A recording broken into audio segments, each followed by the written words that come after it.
And I know you worked at a bank, right? And you're Yes. very, I'd say, meticulous person. So can you say how much dub plate you have overall? Do you have any approximate idea? I am sorry to disappoint you. I can't tell you that. Not because I don't want to, I don't know. There's a lot of things you see that I don't, you might call me meticulous, but there's a lot of things I don't keep track of. Okay. It's like things that I love and I have to buy it. I don't worry about the price. Once I can afford it, I buy it. And I wouldn't be able to tell you how much I paid for it, or how much money I've spent on something.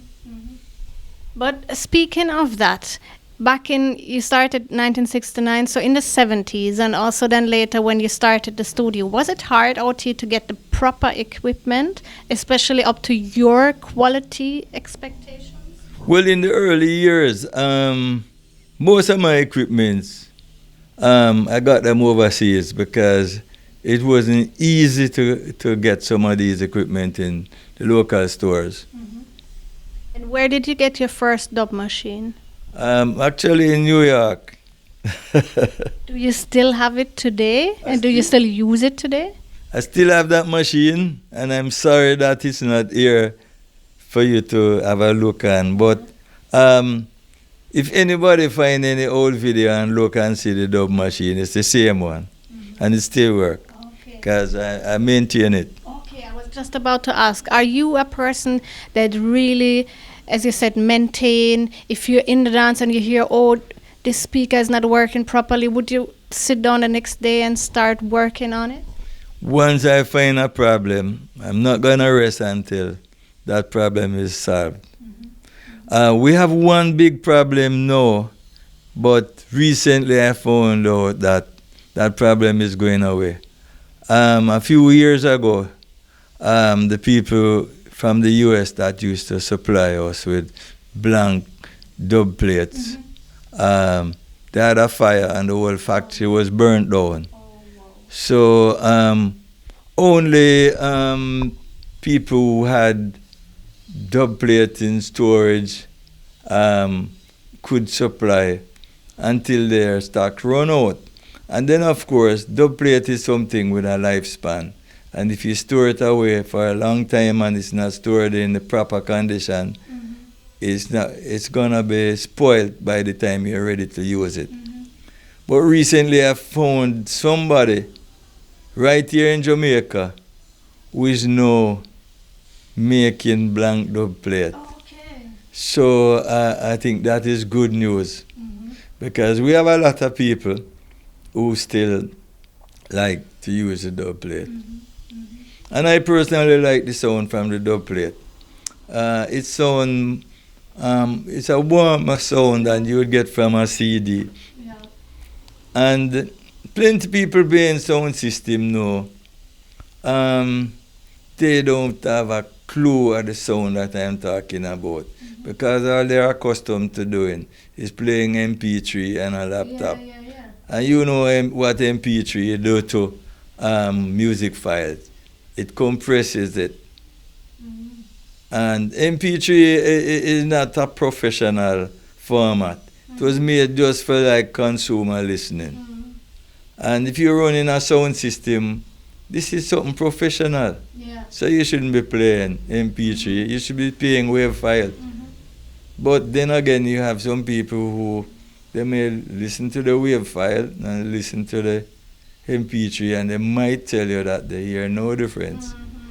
I'm kind of sorry for those people because I don't know. Music is all about listening, and you can't discern the difference. So how does it sound, how big is the sound at this point? How many speakers do you have, how much amplifiers, and what format of music do you normally play now these days? Well, most of the music we play is in wave form, but unfortunately, sometimes you're unable to get the original waveform, so you may have to play an MP3. No, MP3, is not anywhere near as good as wave, But if you use the highest quality MP3, you should be able to get away with it. And then, of course, when it comes on to equipment, I mostly use Crown amplifiers, although recently I started to use some of the Chinese amplifier, the CVR, and I was surprised to see how well they perform because they're quite cheap compared with the traditional amplifiers. And we actually use US brand speakers, the JBL. We use the JBL Vertec VT4889 line arrays for play at the top, and we use, I'm not going to tell you the brand, but a European speaker to play the subs.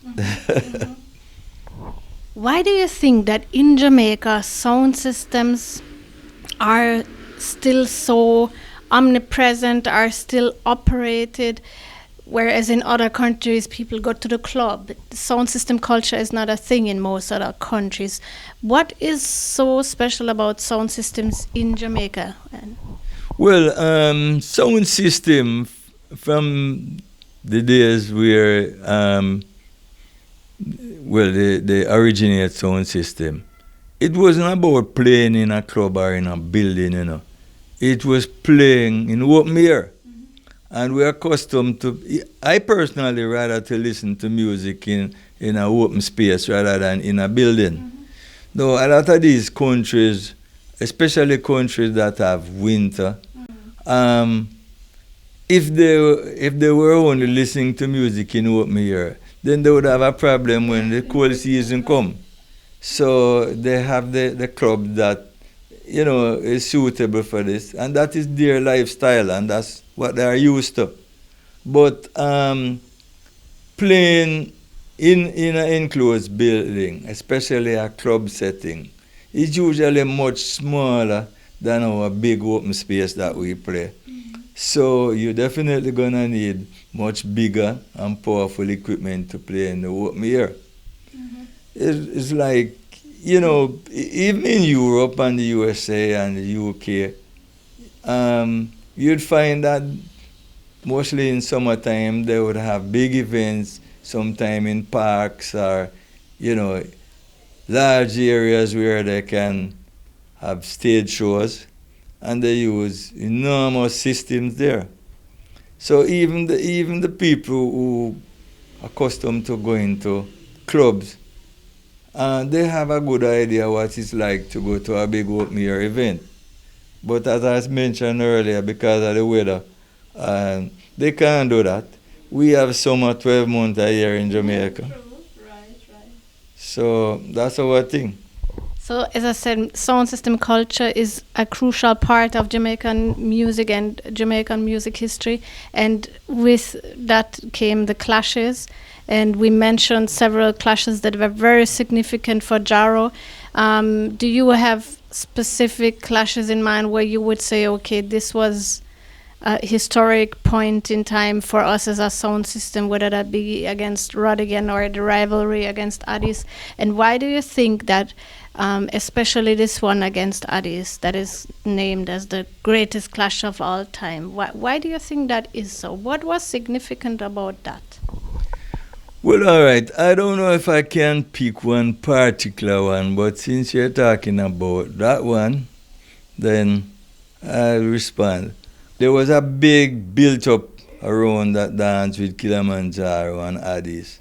And the reason for that is that Addies is a very popular sound in New York, and Addies was doing very well there. So, you know, if you play in Jamaican music, you really have to come in Jamaica water and wet your foot to prove yourself. So Addies came down here and they prepared themselves. And I won't call names, but Addies played in several clashes down here with a lot of the major sound system and beat them. So there was a talk that Addies is king because them kill every sound in Jamaica. Okay. And a few people would say, well, if you want to be king, there's one more sound you have to kill. Right, which is Jaro. And them just laugh and say, Killamanjaro is a whole sound, I know nothing that. Mm-hmm. And they arranged the clash. Mm-hmm. And it turned out that it was more like something, it's like they wanted to prove something. Mm-hmm. At that time, Ricky Trooper was playing the sound system. Ricky Trooper was also the person in charge of the studio. And he took it quite serious, and he did a whole lot of work.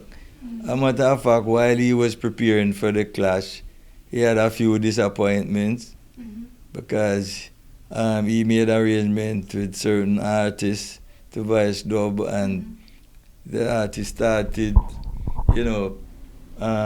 pulling his legs and not answering Ricky Trooper call, and then time running out and Trooper realized that this man seemed like he's not gonna voice the tunes. Mm-hmm. So Trooper had to come up with a different strategy. Mm-hmm. Mm-hmm. And the strategy worked.